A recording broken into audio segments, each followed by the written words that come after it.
you erase your shared history, your shared culture, your shared ideology, your shared priorities, your shared principles, then you just have a straight up defense agreement. That's all you have. So what I'm trying to point to, and what we've tried to point to, is very simple. That is, at the bedrock and at the cornerstone of our relationship, with example with Europe, is the fact that we do have a shared culture, a shared civilization, a shared experience, and shared values and principles on things like human rights, on freedom, on liberty, on democracy, on all sorts of on the rights of the individual, on all these sorts of things that we in this nation are the inheritors of in many cases, because many of these ideas that led to the founding of our country found their genesis in some of these places in the Western Alliance. If you take that away, if that's wiped out because for whatever reason it's no longer a priority, I do think it puts a strain and threatens the alliance in the long term and in the big picture. Now, whatever internal politics causes people to dispute this, I'm not going to comment on, other than to tell you that I do think that at the core of... You just heard it, that slithering rhetoric dripping with the veneer of statesmanship, while underneath it all festers the rot of civilizational panic that has metastasized from the fever swamps of the far right into the highest echelons of American foreign policy, and before you can catch your breath from the sheer audacity of Marco Rubio, confirmed as Secretary of State in a 99-0 Senate vote, standing at a podium representing the United States Department of State and casually invoking the language of demographic doom, you need to understand what you just witnessed, because this is not some rogue senator bloviating on a podcast. This is the Secretary of State warning that those things that underpin our alliance and our tie to them could be under threat in the long term. If Europe's shared culture and shared civilization are somehow diluted or erased by the presence of people who look different, pray differently, speak different languages, let that sink in while I tell you what's really happening here. Because Rubio told reporters that mass migration is a negative thing, and it's very difficult for any society to absorb and assume hundreds of thousands, if not millions of people over a short period of time. And if that sounds familiar, it's because you've heard this exact formulation echoing through every far-right rally from Vienna to Amsterdam to the darkest corners of 4chan, where the great replacement theory breeds like bacteria in a petri dish. The bombshell here isn't just that Rubio is parroting talking points that have inspired multiple mass shootings, it's that he told the Washington Examiner that NATO could be hollowed out if Europe does not stay culturally Western, literally conditioning America's most important military alliance on the ethnic and cultural composition of European societies. And if you think that's hyperbole, then you haven't been paying attention, because the State Department under Trump declared that mass migration poses an existential threat to Western civilization and undermines the stability of key American allies. In an official communication that went out to our embassies worldwide, this isn't dog whistle politics anymore. This is a bullhorn blast of white nationalist ideology emanating from Foggy Bottom, wrapped in the language of transatlantic partnership and Greco-Roman heritage, as if Aristotle and Cicero would have nodded approvingly at the notion that NATO's strategic coherence depends on keeping brown people out of Belgium. And here's where it gets even more insidious, because Rubio isn't some bumbling bigot stumbling over his own prejudice. He's executing a sophisticated rhetorical maneuver that scholars like Rogers Brubaker have identified as the shift from nationalism to civilizationism, driven by the notion of a civilizational threat from Islam, which means he's not just saying America first or Italy for Italians, but rather constructing a broader ideological framework where the opposition between self and other is construed not in narrowly national but in broader civilizational terms, in order to create a transnational white Christian identity bloc that can justify exclusionary policies from Warsaw to Washington. This is the intellectual architecture of 21st century fascism, dressed up in Huntingtonian language about clash of civilizations, and served with a side of concern trolling about assimilation challenges and cultural compatibility, and the fact that its now official U.S. foreign policy should terrify every single person who believes in pluralism, democracy, or basic human dignity. Watch how Rubio frames it in that clip, talking about shared history, shared culture, shared ideology, shared priorities, shared principles, as if these things are monolithic and unchanging, rather than constantly evolving social constructs, as if Western civilization hasn't always been a mongrel, hybrid creation forged from endless waves of migration, conquest, trade, intermarriage, and cultural exchange going back millennia. The very concept he's invoking is a fiction, a retrospective invention designed to create artificial boundaries between us and them, and yet he can stand there with a straight face and claim that America is the inheritor of ideas rooted in Roman and Greek history, and that anyone who doesn't recognize this is a fool. Completely ignoring the Islamic Golden Age's preservation and advancement of classical knowledge, ignoring the African and Asian contributions to human civilization, ignoring the indigenous peoples whose genocidal destruction made America possible in the first place. This is historical revisionism in service of contemporary bigotry. Full stop. But wait, it gets worse, because Rubio reportedly ordered diplomats at U.S. embassies to pressure governments in Europe, Canada, Australia, and New Zealand to adopt more restrictive immigration laws, literally weaponizing American diplomatic power to export Trumpist xenophobia to our closest allies. The State Department claimed that Western nations have endured crime waves, terror attacks, sexual assaults, and the displacement of communities, and that U.S. officials will urge governments to take bold action and defend citizens against the threats posed by mass migration. Never mind that research looking at U.S. Census incarceration data over 150 years found that immigrants were significantly less likely to commit crimes than people born in the United States. Never mind that the crime wave narrative is a statistical fabrication designed to inflame racial anxieties. What matters is the vibes, the feeling, the manufactured moral panic that immigrants are coming to steal your job, rape your daughter, and vote for Democrats, which is exactly the trifecta of fears that animates the Great Replacement conspiracy theory. Speaking of which, let's be crystal clear about what that theory actually entails, because it alleges a plot to replace white populations of the U.S. with non-white immigrants, and in the United States it typically holds the view that political elites are purposefully seeking to increase the number of racial and religious minorities in an attempt to displace the Christian white American population. The theory has received strong support in many sectors of the Republican Party, with 2 in 3 Republicans agreeing with its premises. This isn't fringe anymore. This is mainstream Republican orthodoxy, and since Trump entered politics in 2015, the Great Replacement conspiracy theory has become increasingly mainstream, to the point where we now have polls showing that 1/3 of Americans and 2/3 of Republicans believe that the growth in the number of immigrants in the U.S. means the country is in danger of losing its culture and identity. These aren't abstract statistics. These are your neighbors, your coworkers, your relatives who have been radicalized by a steady diet of Tucker Carlson segments and Facebook memes into believing that demographic change equals white genocide. And the consequences are material and deadly because the Great Replacement theory has stimulated violent reactionary responses, including mass murders from the Tree of Life synagogue massacre, to the Christchurch mosque shootings, to the Buffalo supermarket attack, where the killer explicitly cited replacement theory in his manifesto. The theory has led directly to violence and hatred against Jews, immigrants, people of color, and those who support immigrant rights, creating a permission structure for stochastic terrorism, where every invocation of civilizational threat language by someone like Rubio increases the likelihood that some radicalized individual will decide to take matters into their own hands and start shooting people at a Walmart because they think they're defending Western civilization from invasion. But here's the next level of horror you need to understand, because Rubio isn't operating in isolation. He's part of a global network of far-right movements that are all singing from the same hymnal, and in 2024, far-right parties gained nearly 1/4 of votes from across the bloc in June's European Union parliamentary elections, with immigration concerns being central to the far-right's success. We're watching the simultaneous rise of Austria's Freedom Party, which was founded by former Nazis and wants to remigrate Austrian nationals with migrant roots to create a more homogeneous society, Germany's AfD, which emerged as the second strongest party and fanned the flames of fear and xenophobia, and France's National Rally, which is now the most electorally successful far-right party in Western Europe, despite its origins in Vichy collaboration and Holocaust denial. The pattern is unmistakable. Right-wing parties across Europe echo each other strongly in their nationalist orientation and their harsh anti-immigration stance, which has forced mainstream parties to take more restrictive approaches to calm fear and anxiety, fueled by xenophobic far-right rhetoric.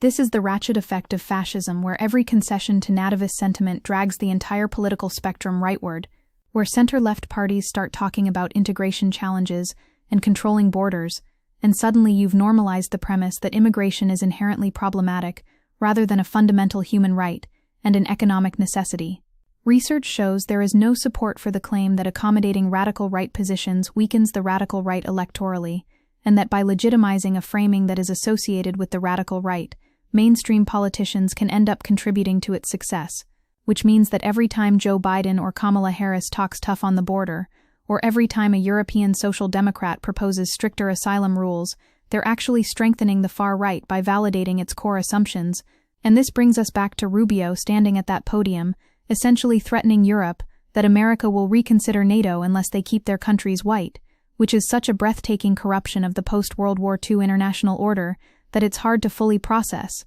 Because NATO was founded precisely to prevent the kind of ethno-nationalist conflicts that tore Europe apart twice in the 20th century, it was built on the idea that liberal democratic values and collective security could transcend narrow tribal identities. And now we have the American Secretary of State saying actually no, the alliance is predicated on maintaining a specific racial and cultural composition. This represents what scholars call civilizational nationalism, where the bloc's far right has gone from passionate defenders of national sovereignty against the threat of a federalist EU to the vanguard of a transnational movement, creating a new kind of reactionary internationalism that coordinates across borders to oppose immigration, multiculturalism, and pluralism in defense of a mythologized Judeo-Christian heritage that never actually existed in the pure form they imagine.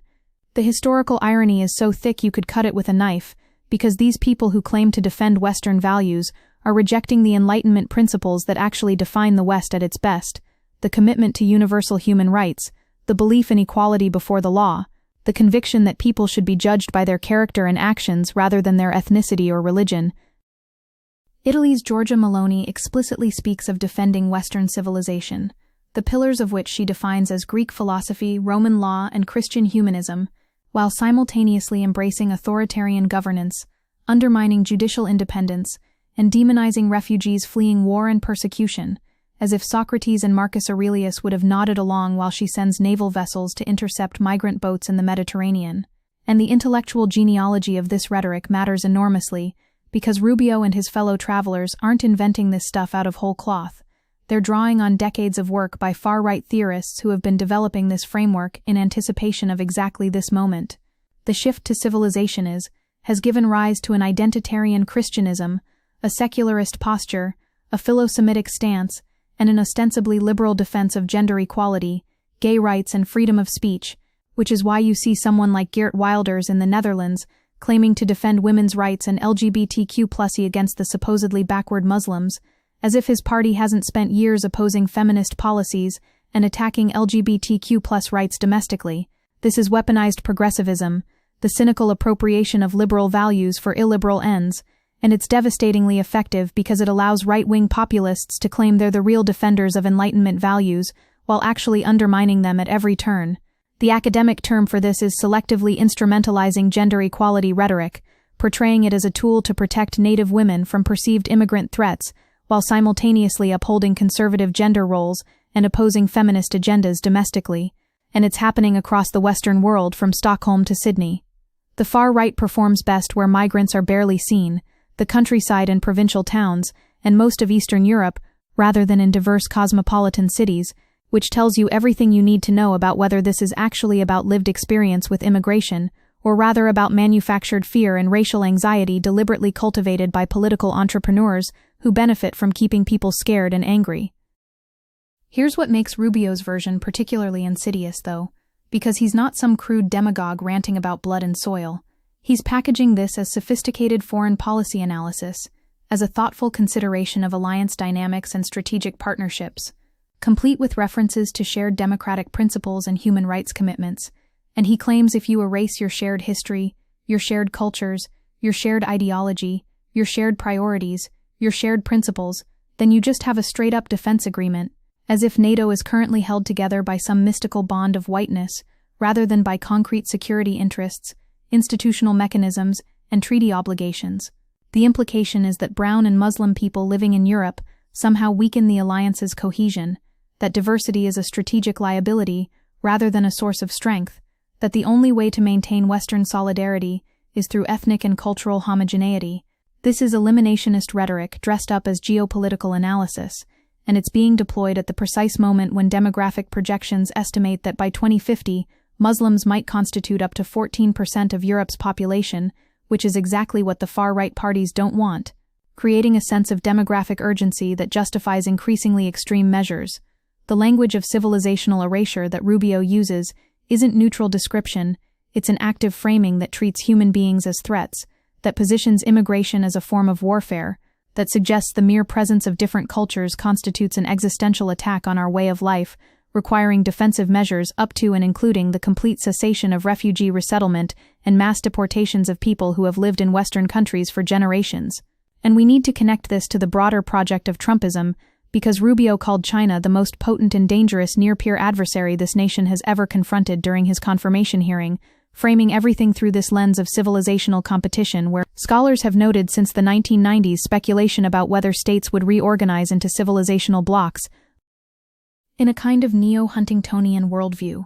But Samuel Huntington's Clash of Civilizations thesis was always tendentious nonsense, a self-fulfilling prophecy that creates the very conflicts it claims to predict, by encouraging leaders to view the world through civilizational lenses rather than recognizing the complex interplay of economic interests, political ideologies, and power relations that actually drive international politics. Civilizational narratives are becoming more prominent today in world politics as an expression of novel forms of identity politics that draw upon culture, religion, and tradition, and as political and intellectual critiques of singular conceptions of modernity and liberal universalizing projects, which sounds sophisticated until you realize it's just a fancy way of saying that reactionaries are pushing back against equality, pluralism, and human rights, by claiming these values aren't universal at all, but rather parochial Western impositions that other civilizations are free to reject. This is the intellectual foundation for authoritarianism, for Putin's invasion of Ukraine framed as civilizational reclamation, where Putin repeatedly described Ukraine not as a sovereign nation, but as an inseparable part of Russian civilization, to present the invasion as defensive, an effort to protect civilizational unity against external manipulation by the West. So when Rubio invokes this language, he's not just engaging in culture war rhetoric for domestic consumption, he's aligning American foreign policy with authoritarian powers who use civilizational discourse to justify territorial aggression and human rights abuses. He's taking us down a road that leads to ethno-states and blood-and-soil nationalism and eventually to ethnic cleansing, because that's where this logic terminally arrives. If the presence of different cultures and religions constitutes civilizational erasure, then the solution is removal, exclusion, elimination, which is why in Germany, there was outrage when news broke of a secret meeting between the Alternative für Deutschland party and Austrian neo-Nazi Martin Sellner, where Sellner presented a plan for the forced mass deportation of people not born in Germany and those who had failed to properly assimilate. This is where we're headed. This is the endpoint of the logic that Rubio is mainstreaming.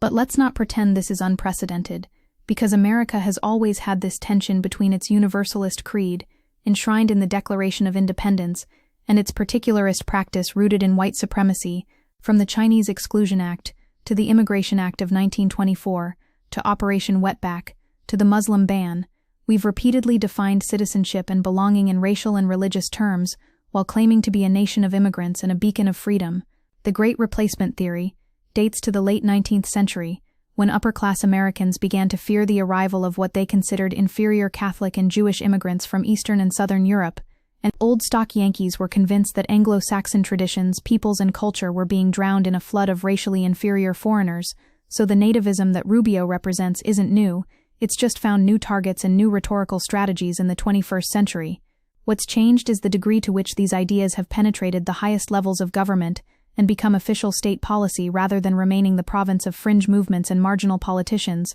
and the fact that Rubio was confirmed 99 tells you that Democratic senators were either too cowardly or too compromised to mount any meaningful opposition, even though his views on immigration and cultural identity are straight out of the far-right playbook.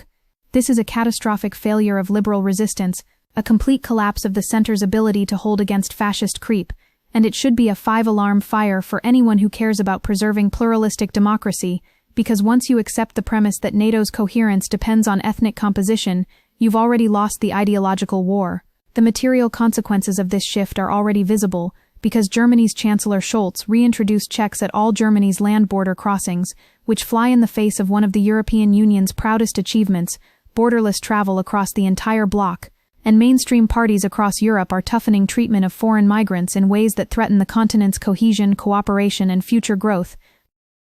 We're watching the unraveling of the post-war liberal order in real time, not because that order was perfect or just, it absolutely wasn't, but because what's replacing it is demonstrably worse, more exclusionary, more violent, more willing to sacrifice human lives on the altar of ethnic purity. And here's the thing that should enrage you most, because with unemployment near record lows, the narrative of migrants stealing jobs is nowhere to be heard, and even right-wing governments are listening to industry's demands for more migrants, which means this isn't actually about economics or security. or any of the practical concerns that are used to justify restrictive policies. It's purely about identity, about maintaining white Christian dominance in societies that are becoming more diverse, whether the reactionaries like it or not. Europe's relative decline compared to the rest of the world means that pauperized French workers and decadent industrialists had one thing in common: they were French and not from the colonies. And this imperial psychological wage is evaporating as the global South rises and Europe's privileged position erodes.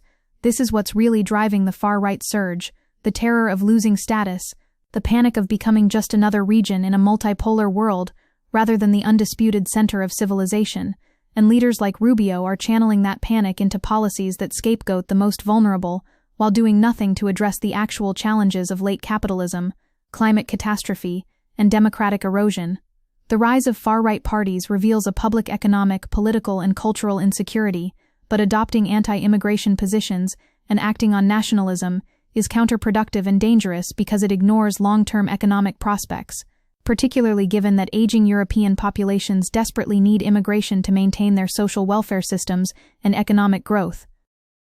The historical analogy that keeps coming to mind is the 1930s, because we're seeing the same confluence of economic anxiety, demographic change, and civilizational panic that produced fascism the first time, but now it's happening in a context of nuclear weapons, climate crisis, and global interconnection that makes the stakes exponentially higher, and the fact that it's being driven from Washington rather than Berlin or Rome is what makes it so uniquely terrifying. American fascism has always been a real possibility, but it's never before been so close to becoming the dominant mode of governance. And when you have the Secretary of State articulating Great Replacement talking points as official policy, you're looking at a regime that has crossed a line from which there may be no peaceful return. Because once you've defined entire populations as civilizational threats, once you've framed diversity as weakness and homogeneity as strength, once you've conditioned international alliances on ethnic criteria, you've created the ideological justification for atrocities, and history teaches us with painful clarity where this road leads, through Srebrenica and Kigali and Auschwitz, through every genocide and ethnic cleansing that has ever been perpetrated by people who convinced themselves they were defending their civilization against existential threat. EU leaders who once positioned themselves as defenders of democratic values are adopting measures that analysts claim put Donald Trump to shame, which tells you everything about how thoroughly the center has capitulated to the far right's framing. And what makes me want to scream is that we have all the historical knowledge we need to understand what's happening. We can read the scholarship on how right-wing populists construe the opposition between self and other, not in narrowly national but in broader civilizational terms, and how this shift has been driven by the notion of a civilizational threat from Islam. We can see the polling data showing that people who endorse the Great Replacement conspiracy theory tend to have antisocial personality traits, authoritarian views, and negative attitudes toward immigrants, minorities, and women.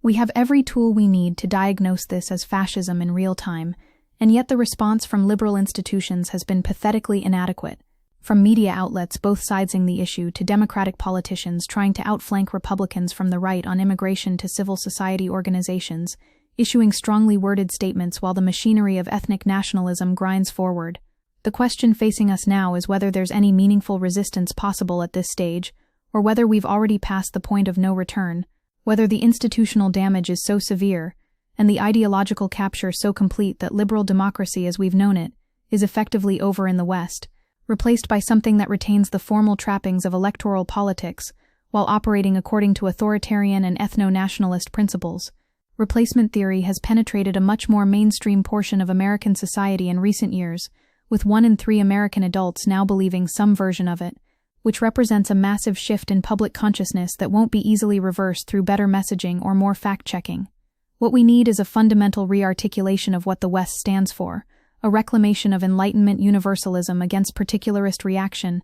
a politics that doesn't concede ground to nativists by accepting their premises while quibbling over details. But right now we don't have that. What we have is Marco Rubio standing at the State Department warning Europe that America expects them to maintain their whiteness or face consequences. And that should be the moment when every alarm bell rings, when every person of conscience recognizes we're in a civilizational crisis, not because of immigration, but because of the civilizationist response to immigration, because of leaders who would rather tear down the liberal international order than accept the basic reality that human beings move across borders, and always have, and always will, regardless of how many walls you build, or how many people you deport, or how much you mythologize some non-existent golden age of ethnic purity that never existed in the first place.